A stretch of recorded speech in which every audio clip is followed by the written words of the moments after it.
Queria convidar vocês para abrir suas Bíblias em Mateus capítulo 9, mais uma vez.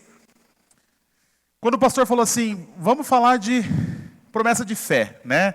Vamos fazer uma conferência missionária. Vamos falar do quê, né? Por onde a gente começa? É a minha primeira conferência missionária, não sabia nem por onde começar. Então eu decidi falar de missões, né? Vamos falar um pouquinho de missões. Mas sabe o que eu descobri nesses 6 meses fora? Eu descobri que a gente não sabe o que é missões. Eu consegui olhar numa perspectiva totalmente diferente do que a gente está acostumado, e eu cheguei na conclusão de que a gente não sabe o que é missões. Talvez você vai falar assim, não, nós sabemos o que é missões, olha o pastor Benjamin, olha o pastor Chão. Gente, eles são uma bênção, mas a gente não sabe o que é missão. Enquanto você não sai da sua zona de conforto, você vai para o campo, e começa a experimentar algumas dificuldades ali, você vê a situação de como que é, você chega no ponto de entender que você não sabe o que é missões. Então eu queria trazer para vocês hoje uma perspectiva de que eu estou tendo do que é missões. E é interessante porque para mim tudo é muito novo. Então tudo é muito difícil, tudo é muito complicado. Está totalmente fora da minha zona de conforto, totalmente fora da minha zona de conhecimento. Então eu acredito que a gente consegue falar a mesma língua. Mas eu quero trazer para vocês uma perspectiva do que é missões. Então hoje a gente vai falar sobre missões. Amanhã a gente vai falar um pouquinho sobre... Eu vou deixar para amanhã, vocês vão vir aqui amanhã, se eu falar o que é, vocês não vêm. Então amanhã vocês vêm para descobrir o que a gente vai falar amanhã. Ô glória! Olha, já voltou o pentecostal aqui em mim, né? Só pegar o microfone na mão. Eu sempre quis pegar... Fê, eu acho que pode deixar assim, eu sempre quis pregar com o microfone assim, é legal. É uma experiência nova, diferente. Eu gosto do microfone, então falar assim fica até chique. Tira foto, alguém que estiver tirando foto aí para eu ter depois. O Fê falou assim, você quer usar o microfone lá de cima ou você quer usar o microfone de lapela? Você se mexe muito? Eu falei assim, eu me mexo dormindo, imagina pregando, nervoso, andando de um lado para o outro. Então, quando a gente fala um pouquinho sobre missões, eu queria destacar isso para vocês. A gente não conhece o que é missões de verdade. Eu estou experimentando o início de missões. A gente tem o pastor Lúcio aqui, que já está há quantos anos, pastor? 20 anos sobre missões. Eu tenho certeza que ele descobre a cada dia coisa nova também. Então a gente está bem nesse início de missões. Eu queria trazer essa perspectiva de alguém que é completamente inexperiente em missões, mas que está com um olhar diferente para pela visão, né, do que é missões. Então hoje a gente vai responder a pergunta, o que é missões de verdade? O que é missões na prática? Como que a gente pode olhar para missões e entender o nosso papel? O que é interessante, que missões não é somente ir. Missões também é ficar. É tanto a gente ficar na nossa igreja local, mas a gente também ficar em oração, ficar em santidade, ficar atento, ficar fiel. Tudo isso faz parte do processo de missões. A gente tem que ficar pronto e preparado para quê? Porque o missionário ele foi para o campo e ele vai mandar pessoas. Então a igreja local tem que estar preparada para receber essas pessoas. Missões não é só pregar o evangelho. A gente acha que é só pregar o evangelho, mas é muito além de só pregar o evangelho. O evangelho é a mensagem principal, mas a missão ela tá além de entender que Jesus morreu pelos nossos pecados. A gente sabe que Jesus morreu pelos nossos pecados, só que a gente precisa entender que eu preciso morrer para o meu pecado primeiro. A renúncia. E quando a gente sai para o campo para falar de missões, eu preciso colocar na mente daquela pessoa que nunca ouviu o evangelho, que ele também vai ter que renunciar. Não é somente a gente viver missões no sentido de, eu vou pregar o evangelho, aquela pessoa vai se converter e pronto.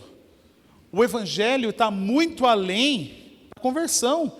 É uma transformação. É uma escolha que cada indivíduo vai fazer e agora ele vai ser colocado no mundo para caminhar de uma forma diferente. Então, quando a gente leva alguém a Cristo, a gente explica o plano de salvação para aquela pessoa, quando aquela pessoa entende o que foi feito por ela, quando ela entende o amor de Deus, ela toma uma decisão. Aquela decisão é uma decisão de seguir a Cristo.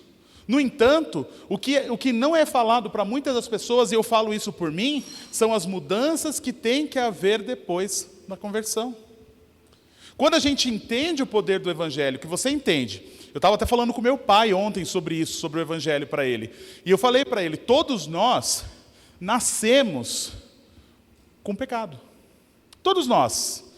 Ele tinha perguntado sobre aquela cena do carnaval, do diabo puxando Jesus Cristo, se tudo isso que nós estamos passando é consequência daquilo. Não é consequência daquilo, é consequência do pecado. É muito além daquilo. Meu pai perguntou, mas aquela pessoa vai sofrer a punição por aquilo? Eu falei assim, vai, se ele não tiver Cristo, ele vai ser lançado no inferno. Isso aqui é uma punição maior que essa? O problema é que às vezes a gente tem a visão de olhar para uma pessoa e enxergar que o pecado dela é maior que o meu. A gente olha para uma pessoa e a gente tem a tendência de falar, olha, aquela pessoa é pecadora, ela fez isso, isso e isso. Mas e eu? Aí que está a diferença. Todos nós, cada um de nós, nascemos com o pecado. Não é isso que a palavra de Deus fala? Pois todos pecaram, não há um justo, nenhum sequer. Então, quando a gente chega na perspectiva de que não há nenhum justo, a gente vê que todos nós estamos separados de Deus. A partir dali já acabou, a gente já tem o pecado, a gente já tem a condenação. Quando Cristo vem, morre e paga o preço do pecado, é aquele pecado que Ele está pagando o preço. Os pecados que nós cometemos no nosso dia a dia vão fazer parte da nossa santidade agora no caminhar. É esses pecadinhos, vamos colocar nessa posição, que a gente vai trabalhar no nosso caminhar cristão. É nesses pecados que a gente comete todo dia que a gente vai ter que renunciar pouco a pouco. Mas isso às vezes não é falado em missões. A gente acha que se eu aceitei a Cristo, até tem muitas pessoas que perguntam, então eu posso aceitar a Cristo, Ele vai perdoar os meus pecados, eu vou sair daqui e posso fazer o que eu quiser? Não, você não pode fazer o que você quiser, porque se você entendeu que Cristo morreu pelo seu pecado, você não quer fazer o que você quiser, porque muito pelo contrário, você entendeu que Jesus Cristo se tornou, naquele momento, o seu Senhor. Você se tornou escravo dele, você era escravo do pecado, você era escravo do mundo. Agora que você recebeu a Cristo como seu Salvador e Senhor, Ele é o seu Senhor, você é escravo dele, você vai fazer o que Ele quer, você não vai fazer o que você quer. Então, o Evangelho é muito mais do que apenas pregar o Evangelho. A gente precisa de um discipulado, a gente precisa de uma transformação, e eu pude ver isso na prática, lá fora, quando você está trabalhando com missionários brasileiros, o pastor está aqui, a gente trabalhou junto, mas é outra visão quando você está sentindo na pele. Agora a responsabilidade é minha. Agora eu preciso fazer, eu preciso pregar para aquela pessoa, mas não só pregar para aquela pessoa, eu preciso pegar na mão dela e trazer ela no processo de santificação. Eu preciso mostrar o caminho que ela vai caminhar a partir de agora. Eu preciso mostrar as decisões que ela tem que tomar a partir de agora. Eu preciso mostrar para aquela pessoa como ela deve se portar a partir de agora. Quando você entende esse processo, você já fala, missões é muito além do que eu imagino. Por isso eu chego com essa posição de que nós não conhecemos missões. Porque a gente, quando fala de missões, eu pelo menos ouvi muito sobre missões. Eu nunca reparei que os meus pastores estavam fazendo muito mais do que pregar o Evangelho para mim. Mas quando você está passando por aquilo, você não vê. Você só vê quando é lá fora. Quando você tem uma transformação da sua visão. Mas os meus pastores, em todos os momentos, estavam ali do meu lado, pegando na minha mão, mostrando o caminho certo, me corrigindo, me direcionando. Só que a gente não vê. A gente não presta atenção quando é com a gente. Mas quando você precisa fazer para o outro, que você vê que as pessoas têm dificuldades, que as pessoas têm lutas diferentes das nossas. Nós temos facilidades em algumas áreas, tem pessoas que não têm. Vou falar que essa pessoa é preguiçosa? Não, às vezes aquela pessoa não aprendeu a aprender sozinho. Não é todo mundo que tem facilidade de aprender sozinho e ter uma vida espiritual crescente. Muitas pessoas precisam de uma instrução, precisa realmente alguém pegar na mão e trazer para o caminho certo. Então, quando a gente fala de missões, a gente precisa compreender o que nós estamos falando de missões. O que eu posso falar é que a gente às vezes não entende que o Espírito Santo bate bastante, né? Quando a gente se converte, que o Espírito Santo vem morar no nosso coração, que a gente entendeu o poder do Evangelho, a gente vai apanhar. Vai apanhar muito. E Ele vai corrigir, e Ele vai mostrar, e a gente começa a crescer. Mas às vezes só apanhar não é suficiente, a gente precisa apanhar e ser colocado na direção certa. Não adianta só apanhar. Meu pai, quando batia em mim, ele batia em mim e falava porque eu estava apanhando e falava que era o certo. Nós, cada um de nós, que já temos o Espírito Santo, que já somos salvos, que fomos colocados no caminho para caminhar, precisamos instruir aos outros. Obrigado. A gente precisa instruir aos outros, cabe a cada um de nós. A palavra de Deus, ela fala lá em Mateus, se vocês puderem ir comigo lá. Mateus, capítulo 9. Tem um autor alemão chamado Dietrich Bonhoeffer. Ele fala uma frase no livro dele que me impressiona bastante. Ele fala que, às vezes, a gente prega um evangelho que ensina uma graça barata. O que seria uma graça barata? Uma graça barata seria uma graça que justifica o pecado e não o pecador. A graça veio para justificar o pecador, não para trazer uma justificativa para o seu pecado. Qual que é o problema da graça barata? Ela a gente acaba vivendo um evangelho falso com a graça barata. A gente acha que a gente pode fazer o que a gente quer. E, de novo, a gente volta para aquilo que eu falei no começo. A gente se tornou servo.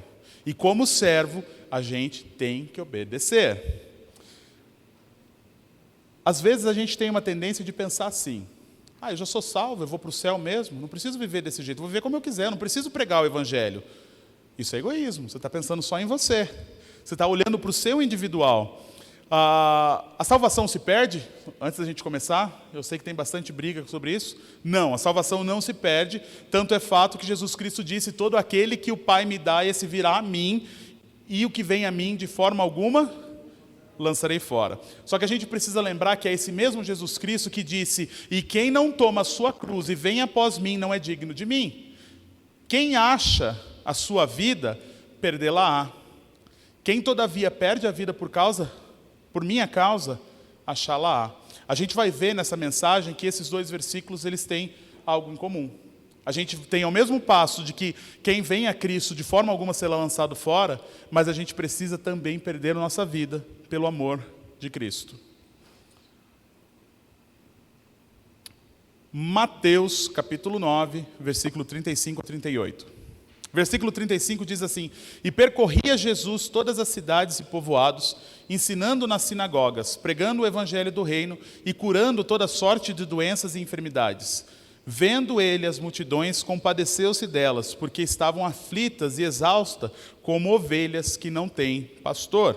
E então se dirigiu aos seus discípulos: a seara, na verdade, é grande, mas os trabalhadores são poucos. Rogai, pois, ao Senhor da seara, que mande trabalhadores para a sua seara. Vamos orar? Pai amado, nós somos muito gratos por mais uma vez entrar na sua presença. Somos gratos, ó Pai, por essa igreja onde nós podemos nos reunir e falar da sua palavra, ó Pai. Somos gratos que nós vivemos num país onde abrir a sua palavra ainda não é um crime. Nós sabemos que isso pode acontecer, isso é iminente, ó Pai, mas enquanto nós temos essa liberdade, nos ajude, ó Pai, a abrir a sua palavra, estudá-la e vivê-la como ela mesmo diz, ó Pai. Peço que o Senhor fale com a sua igreja da forma como que o Senhor quiser, que o seu Espírito Santo possa trabalhar no coração de cada um aqui nessa noite. Peço perdão pelos meus pecados e me apresento diante de Ti, ó Pai, com humildade, oferecendo a Ti toda a honra e toda a glória. Essa é a minha oração, em nome de Cristo Jesus. Amém. Esse texto que a gente acabou de ler fala um pouco sobre como Jesus faz missões.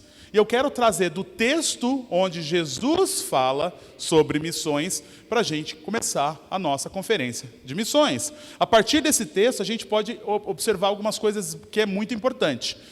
Primeiro, a gente vai falar um pouco o que envolve a vida de um missionário. Jesus deu um exemplo, ele deixou um exemplo para a gente. Jesus é a nossa referência. Quando a gente olha para Jesus Cristo, ele foi um missionário.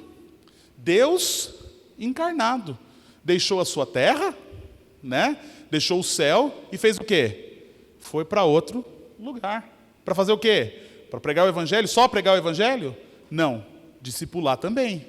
Corrigir também. Mostrar o caminho também. Ele ensinou como fazer esse trabalho e ele ensinou como fazer esse trabalho de uma forma muito bem feita.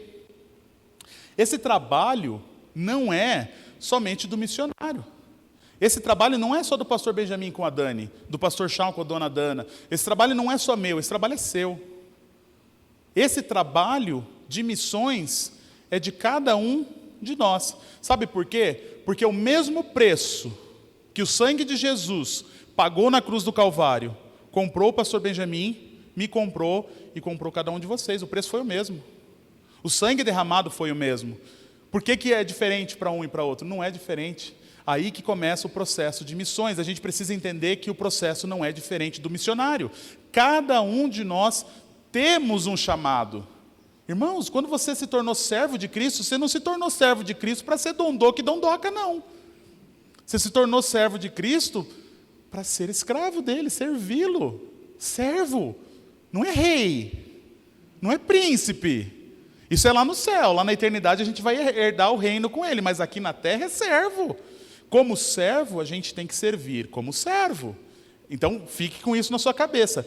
Deus chama cada um de nós para sermos missionários. Aqui, cada homem foi chamado para ser missionário. Cada mulher foi chamada para ser uma missionária também. Cada pai, cada mãe, cada jovem, cada filho, cada criança aqui foi chamado para ser um missionário também e falar desse evangelho. E não só falar desse evangelho, mas também viver esse evangelho e ensinar outras pessoas a viver esse evangelho da mesma forma. Deus chama as pessoas da igreja para servir. Alguns vão para o campo missionário e vão servir em tempo integral, outros não. Outros vão ficar na igreja local e servir. Amém por isso, a gente precisa de todo mundo. O que seria se todo mundo fosse? Não ia dar certo. A gente precisa que alguns vá e que alguns ficam. A gente tem aqui um bairro, a gente tem uma cidade que precisa ser alcançada. Mas você acha que o seu pastor local consegue alcançar todo mundo? Você acha que um missionário dá conta de alcançar todo mundo? Não dá. Cada um que está aqui hoje foi alcançado por alguém. Nem sempre pela mesma pessoa. Mas todos aqui foram alcançados por alguém que saiu da sua zona de conforto e foi falar de Cristo para você. E não só falar de Cristo, pegou na sua mão e trouxe você. Olha, vem por esse caminho, é por aqui que a gente vai caminhar. Alguns irmãos vão ser realmente enviados por igrejas. Outros vão realmente ir para o campo, vão para fora, vão para o exterior para servir. Mas a gente precisa de pessoas servindo. Outros vão servir em tempo integral. Eu pude conviver com alguns missionários que trabalham. Pastor Mário é um exemplo disso, com quem eu servi. Pastor Mário bate, gente, vocês não têm noção como ele me bate. Pensa no homem bravo. Eu achava que o pastor Chão era bravo. Fica um mês lá com ele para você ver. Ele vai ouvir isso depois, ele sabe que eu falo isso para ele. Ele foi um missionário de tempo integral. Hoje ele é um missionário de tempo integral que trabalha fora. Qual o problema? Se você olhar nos relatórios dele, você vai ver que ele é um servo fiel. É um servo que não para de trabalhar. Qual o problema? Você não quer trabalhar no tempo integral? Vai trabalhar meio período. Vai servir a Deus no seu tempo livre. Ah, mas eu não quero, eu não consigo ir para outra localidade. Então sirva com o seu dízimo, com a sua promessa de fé. A gente vai falar bastante sobre promessa de fé, não se preocupa, eu não vou antecipar para vocês. Mas através do texto que a gente leu hoje, eu quero mostrar qual que tem que ser a nossa postura diante de missões. Nós vamos falar de 3 posturas diante de missões. A primeira postura tem a ver com a disposição de ir até pessoas. Precisamos o quê? Ir. O primeiro versículo já fala sobre ir. E percorria Jesus todas as cidades e povoados, ensinando. Jesus pregava, Jesus ensinava, Jesus dava o que? O exemplo. Mas o primeiro passo que a gente precisa entender é a disposição que Jesus Cristo tinha de ir para o campo. Todas as cidades, todos os povoados. Isso quer dizer que para fazer missão, deve haver dentro do coração de cada um uma disposição para fazer a obra de Deus. Sem disposição não dá. Se você não quiser, se você não quer, lá dentro do seu coração não tem o desejo de fazer missões, acabou, você não vai conseguir. Só que aí entra aquela situação, não é opcional. Jesus Cristo não morreu por você para você ficar tranquilinho dentro da sua casa ali, sabendo que você vai para o céu um dia. Como servo, a sua obrigação é servir. Então precisa do primeiro passo, que é disposição. No campo prático, essa disposição é você ir até as pessoas. Mas como que eu posso ir até as pessoas? Quando a gente vê no texto, Jesus Cristo curava. Eu não tenho esse poder, sinto muito, nenhum de vocês tem esse poder. Ele era o Messias, ele podia curar, eu não posso curar. Se Deus quer fazer um milagre na sua vida, aí é entre você e Deus. Mas se você estiver esperando que um pastor ou alguém possa fazer esse milagre por você, eu sinto muito, você está no lugar errado. Então você precisa entender que nós estamos falando de um homem que saía da sua zona de conforto, percorria todas as cidades e povoados, para quê? Para ensinar, para curar. A gente consegue ver o amor de um missionário aqui. A gente consegue ver alguém que tinha o cuidado com as pessoas. A gente começa a ver que esse homem, nós estamos falando de Jesus Cristo, o homem aqui, ele saía da sua zona de conforto. Ele estava disposto a lidar com pessoas. Às vezes a gente fala assim, né, lidar com pessoas é difícil. Realmente é difícil. Eu já vi gente falar que prefere lidar com máquina, lidar com computador. Então, se você prefere lidar com máquina, com computador, você não está bom para ser um missionário, não. Você está bom para ser um dondoco e uma dondoca. Não é isso que a palavra de Deus te chamou para ser. Então, aprenda a lidar com pessoas. Não é opcional também. A palavra de Deus não diz, olha, se você quiser... Se você se der bem com pessoas, se você tem essa facilidade interpessoal de se relacionar com as pessoas, vai pregar o Evangelho. Foi isso que Cristo disse? Ele disse, ide. É um comando, vai. Quero saber se você sabe lidar com pessoas ou não, aprende. Aprenda a lidar com pessoas. Você vive num mundo onde relacionar com outras pessoas é necessário. Relacionamento é necessário. Nós não fomos feitos para ficar sozinhos. Então, sair, aprender a se relacionar. Pensa o seguinte, às vezes a gente vai colocar, mas fulano é tão difícil, né? Difícil de lidar. Você é fácil de lidar? Você foi fácil de ser alcançado para Cristo? Você aceitou a Cristo na primeira vez que, Jesus morreu pelos seus pecados, ressuscitou dos mortos, amém, Senhor, fui salvo. Foi assim. Ou alguém precisou investir o tempo com você, falar com você, te ensinar, te mostrar. Pelo menos eu, vindo de um lar pentecostal, estudando com testemunhas de Jeová, eu tinha muita pergunta. Eu tenho certeza que o pastor Shawn, quando estava me discipulando, ele pensava, não vai dar, não tem como. Porque quando ele conseguia responder as minhas perguntas pentecostais, vinha minhas perguntas sobre os testemunhos de Jeová. E aí ficava naquela luta, porque daí uma coisa entra em conflito com a outra e a gente se perde. Mas alguém parou para me ensinar. Jesus saía da sua zona de conforto e ensinando. O segredo de Jesus é a paciência em ensinar. Jesus realmente pegava na mãozinha, vem por aqui, esse é o caminho. E é isso que ele está falando na palavra de Deus. Se a gente não entende como é que começa missões, que é através do ensino, a gente não vai conseguir chegar em lugar nenhum. O texto fala que Jesus ensinava nas sinagogas. O primeiro contato de Jesus era numa sinagoga, um professor, um mestre, ensinando para os seus alunos, mostrando o caminho da verdade. Imagina a paciência que ele tinha que ter com aqueles judeus que há anos vinha na mesma linha de pensamento. Ele ensinava. E a gente vê que os seus ensinos surtiam efeito porque as multidões seguiam ele. Mas Jesus se dispôs. A primeira coisa que ele fez foi se dispôs. Jesus se dispôs de largar o céu para vir aqui. Jesus se dispôs a largar a sua divindade para vir pregar o Evangelho. E eu não tenho disposição de ir ali na rua falar de Cristo. Eu não tenho disposição de falar de Cristo para o meu vizinho, porque o meu vizinho é difícil. É uma coisa da gente pensar. Missões não é só para o missionário que vai para outra cidade, que vai para outro país. Missões começa na igreja local. Missões começa com cada um de vocês que foi chamado para servir. Começa com a disposição de vocês. Ir ao encontro de pessoas. Jesus Cristo, sendo o Messias prometido, ele foi ao encontro de pessoas. Ele curou cegos, ele curou os lunáticos, ele curou leprosos, ele curou endemoniados, ele curou paralítico, ele curou todo tipo de doença, todo tipo de moléstia, porque ele amava as pessoas. O amor de Cristo tem que ser o que move você. Se você não ama Cristo, fique em casa. Fique em casa. Só que não reclama, lá na eternidade. Quando os galardões estiverem sendo entregues e você não tiver o seu. Não adianta reclamar. Na presença de Cristo, quando você tiver vergonha, pensando, eu poderia ter feito mais e eu não fiz, por simples prazer de viver a minha vida individual com o meu egoísmo, você não adianta reclamar. Na presença de Cristo não vai ter volta mais. E você vai prestar conta. Você vai ter um momento que você vai estar diante de Cristo e você vai ter que mostrar aquilo que você fez como servo. Lembra, ser co-herdeiro do reino é só no reino. Aqui não é o reino. Essa terra não é meu reino, não. Aqui é onde eu sou servo. Aqui é onde eu fui chamado para servir. E o exemplo que Jesus Cristo deu para cada um de nós é de servo. Então a gente precisa começar a ter uma transformação no nosso coração, na nossa mente. Eu não sou rei, eu sou servo e eu preciso servir da forma com que ele quer, não da forma que eu quero. Eu tenho que sair da minha zona de conforto, assim como ele saiu da zona de conforto dele.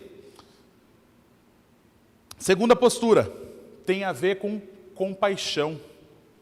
A sua compaixão em relação à miséria das pessoas. Versículo 35, compaixão. Você tem compaixão pelo perdido? Você tem compaixão pelo próximo? Se você não tem disposição para sair, tenha compaixão pelo menos. Que a compaixão possa ser um motivo para você sair da sua zona de conforto. É fácil para nós que estamos aqui agora, que já ouvimos o Evangelho, que já ouvimos da salvação, saber que o futuro que nos aguarda é a eternidade. Mas eu não tenho compaixão do próximo que não ouviu, daquele que nunca escutou falar sobre o Evangelho. Vendo ele as multidões, compadeceu-se delas. Compaixão. Demonstrar interesse. De novo, a gente cai naquilo, né? Ai, pessoas são tão complicadas, é tão difícil de lidar, eu não sei como as pessoas é tão difícil. Sabe o que Paulo escreveu?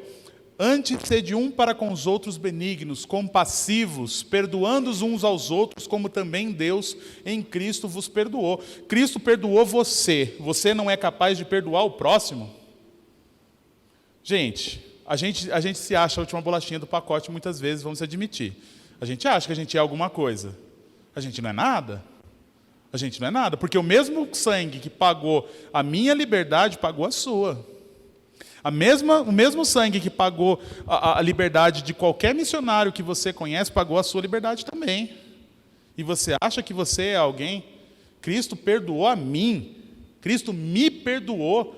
Mesmo eu sendo quem eu sou, fazendo o que eu faço, Ele foi disposto a morrer no meu lugar. E eu não tenho capacidade de ter compaixão pelo meu próximo.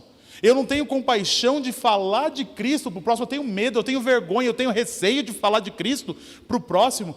Simplesmente por, ter medo, não ter coragem, não ter receio. Gente, Cristo morreu por nós, assim como Ele morreu por cada um de vocês e com cada um que está lá fora.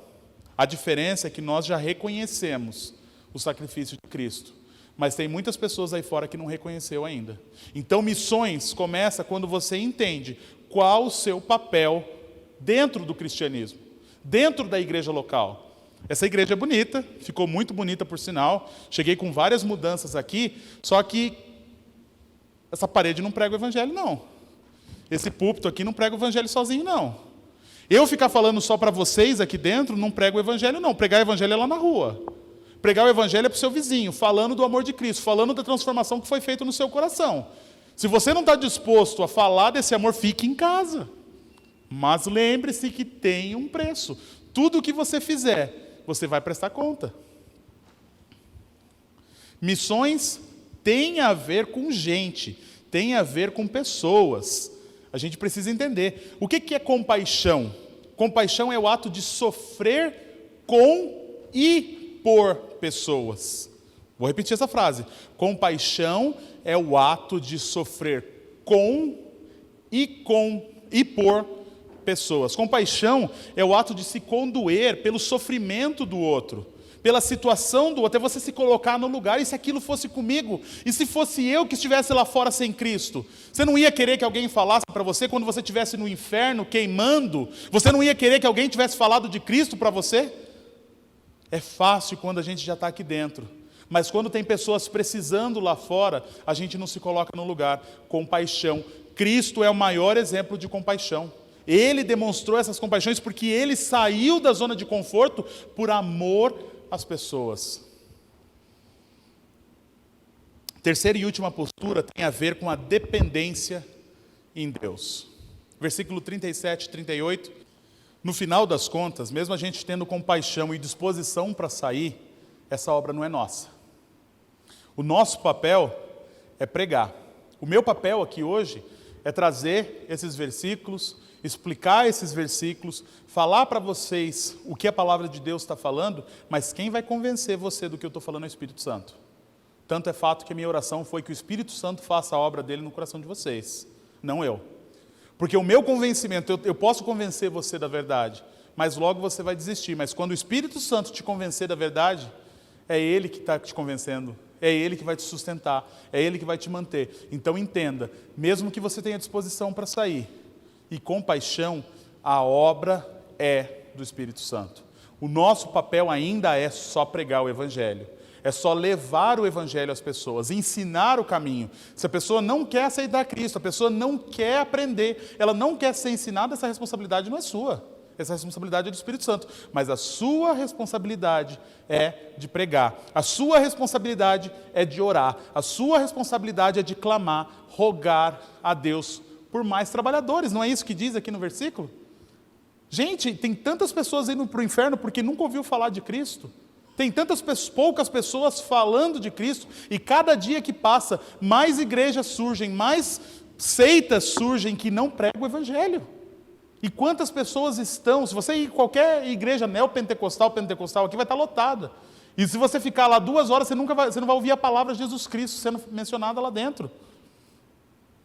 Para você fazer qualquer coisa que seja na dimensão espiritual, você também precisa ter uma ligação com Deus. E aí a gente vai começar a sair do trabalho exterior e vir para o trabalho interior. Como está a sua vida com Cristo? Às vezes a gente não fala de Cristo porque a nossa vida com Cristo não está tão boa assim. Como que eu vou falar de um relacionamento que é perfeito, maravilhoso, se não está perfeito e maravilhoso? Então uma reflexão que você tem que fazer é olhar para dentro de si. Como está o seu relacionamento com Deus? Você tem coragem de falar para as pessoas desse relacionamento, desse amor? Se ele estiver conturbado, então você tem um problema. Então antes de você sair lá para aquela porta para falar do amor dele, resolva com o seu Senhor. Resolva com o seu Senhor o seu relacionamento primeiro. E a partir daí você vai lá para fora falar de Cristo. Mas é uma decisão que você tem que tomar entre você e Deus. É você que sabe como está o seu relacionamento com Ele. E se o seu relacionamento não estiver legal, não estiver bom, se tem pecado não confessado, se tem uma situação que não foi tratada, eu posso falar para você, você não vai ter paz, você não vai ter sucesso. O Espírito Santo não vai agir na sua vida, porque o pecado separa você de Deus. Então você precisa entender que o processo de missões começa na igreja local, começa dentro do seu coração, para só então você sair para fora. Então se tem uma situação que você precisa tratar, que você precisa falar com Deus, confessar diante dEle, esse é o momento de você falar com Ele. E você entender que o desafio começa dentro do seu coração. A partir dali, fale. Fale da mudança que Ele fez na sua vida. Fale da transformação que Ele fez na sua vida. Não espere que igrejas sejam abertas em todos os lugares para falar de Cristo. Fale de Cristo você mesmo. Igrejas são abertas todos os dias. Igrejas fecham todos os dias. A igreja, o prédio, não prega o Evangelho. Quem prega o Evangelho são pessoas. Não fica esperando as pessoas entrarem por aquela porta para ouvir o Evangelho. O ID é para cada um de vocês. É para cada um de nós. Cada um de nós temos essa obrigação. Cuidado em falar o que Deus não mandou falar, tá? Fale o que Deus mandou falar.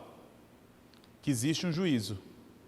Que o pecado separa o pecador de Deus, mas que existe perdão. E esse perdão, que perdoa o pecador e restaura o relacionamento com Ele, é o mesmo perdão que quer restaurar você com o relacionamento com Deus. Eu não sei da sua vida, eu não sei da sua situação, eu não sei da sua dificuldade, eu não sei do seu problema, eu não sei do seu pecado. Graças a Deus que eu não sei, porque eu tenho os meus para tratar. Mas o desafio é que para a gente falar do amor de Cristo para o próximo, eu tenho que tratar o meu primeiro. Só que eu preciso tratar imediatamente, porque enquanto eu não trato, pessoas estão se perdendo. Pessoas estão se perdendo enquanto eu não trato a minha vida.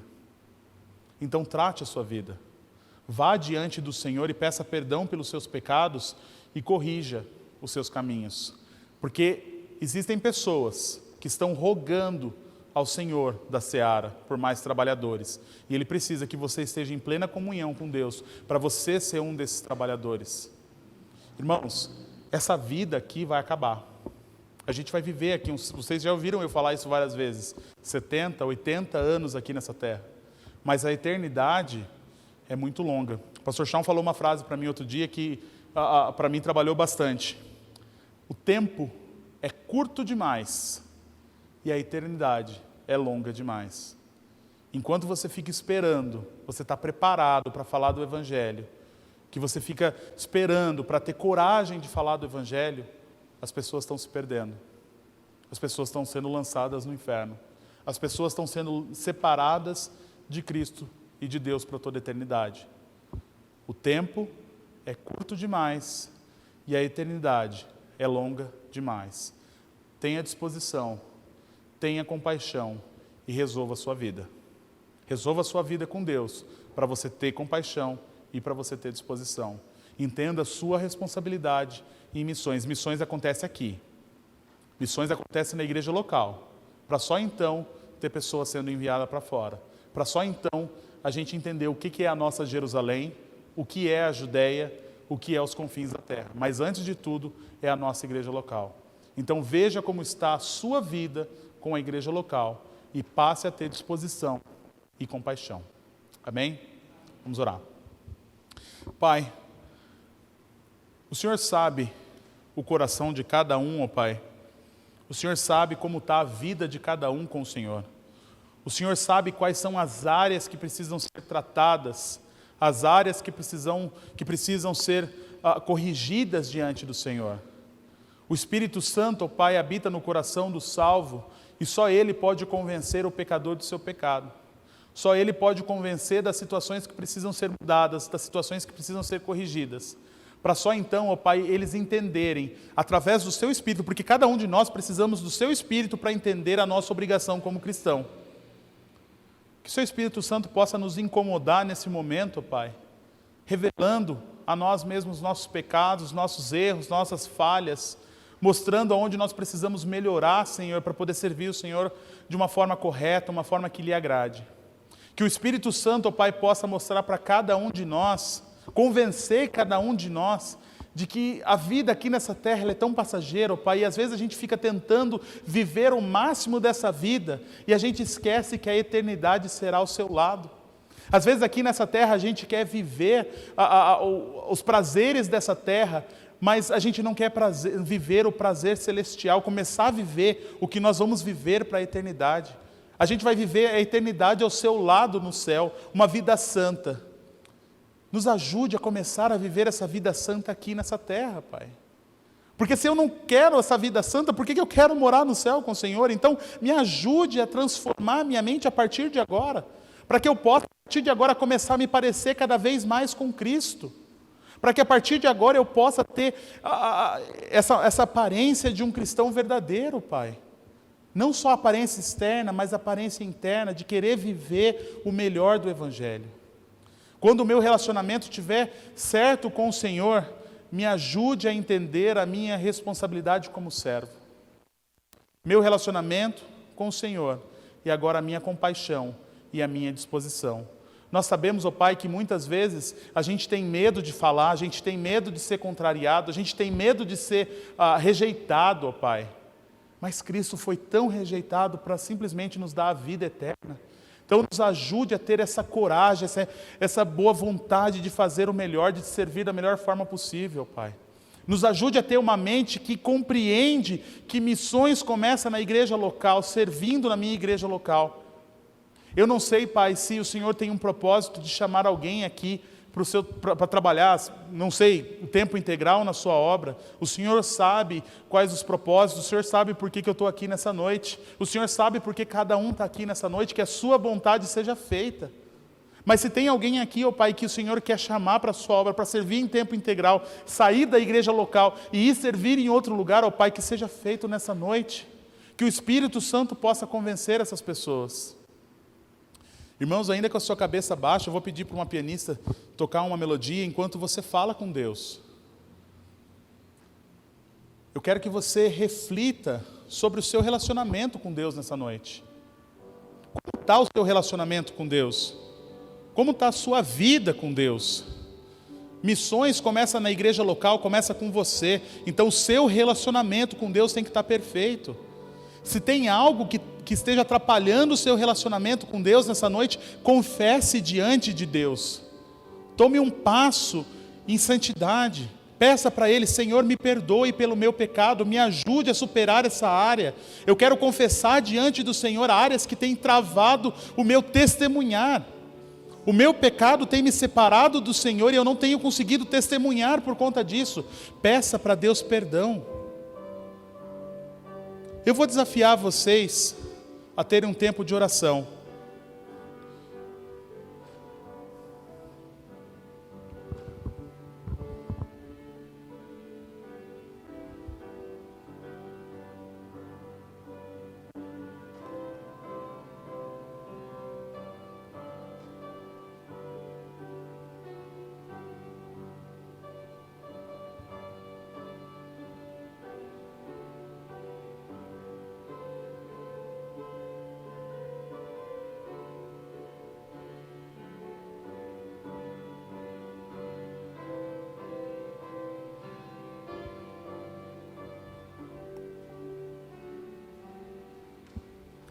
Pai amado, nós agradecemos, Senhor, por o Senhor ser um Deus tão maravilhoso, paciente, compassivo conosco, Pai.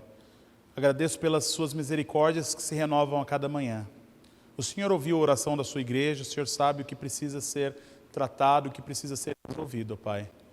Peço, minha oração é que nesses dias a sua palavra possa falar no coração de cada um e desafiar cada um, ó Pai, a entender a sua obrigação como servo e agregar cada vez mais valor ao reino.